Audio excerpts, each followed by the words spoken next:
Friends வணக்கம். நம்ம கூட பிறந்தவங்கள வந்துட்டு கூட பிறந்த அண்ணனா இருக்கலாம், தம்பியா இருக்கலாம், அல்லது தங்கச்சியா இருக்கலாம், அக்காவா இருக்கலாம். அவங்கள நம்ம இங்கிலீஷ்ல என்ன சொல்றோம் அப்படின்னா, சிப்லிங்ஸ் அப்படின்னு சொல்றோம். ஓகேங்களா?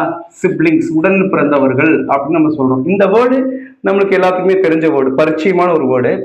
இதே ஆம், நம்ம கூட பிறந்தவங்களுடைய குழந்தைகள் இருக்காங்க இல்லையா?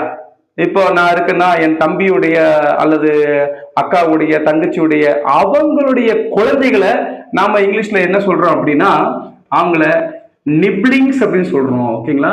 நிப்ளிங்ஸ் அப்படின்னு சொல்றோம். ஓகே. சோ அந்த என்ன ஞாபகத்துல வச்சுக்கோங்க. என்ன அப்படின்னா இந்த இடத்துல நெஃப்யூ ஆர் நீஸ் அப்படிங்கிற வேர்டு ஞாபகத்துல வச்சுக்கோங்க. ஓகேங்களா? Niece, nephew, niece. இப்போ நெஃப்யூ அப்படின்னா இப்போ என்னுடைய தங்கச்சியோட பையனை வந்து நான் நெஃப்யூன்னு கூப்பிடுவேன் இல்லையா? அதே தங்கச்சியோடைய பொண்ணா இருந்துச்சுன்னா நம்ம நீஸ்ன்னு கூப்பிடுவோம். ஸோ அதுல இருந்து இந்த இந்த எண் இருக்கு பாத்தீங்கன்னா, இந்த எண்ணு தான் நம்ம இங்க இருக்கு. இந்த எஸ் வந்துட்டு சிஸ்டர்ஸ் அப்படிங்கிற ஞாபகத்தில் வச்சுக்கோங்க. ஓகே. அப்ப யார் சார் பிரதர்ஸ்க்கு பி வரல, அப்ப திபிலிங்ஸ் வரலாம்னு ஆர்கியூ பண்ணக்கூடாது.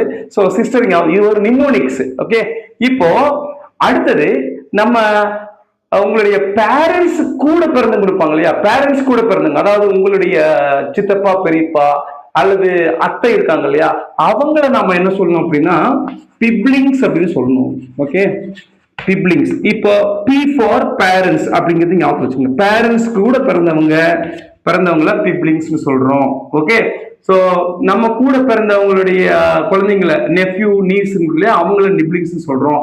சிஸ்டர் ஆர் பிரதர்ஸ் வந்து சிப்ளிங்ஸ் சொல்றோம். Thank you so much. இந்த வீடியோ பிடிச்சிருந்தா லைக் பண்ணுங்க, ஷேர் பண்ணுங்க, மறக்காம சப்ஸ்கிரைப் பண்ணுங்க. நன்றி.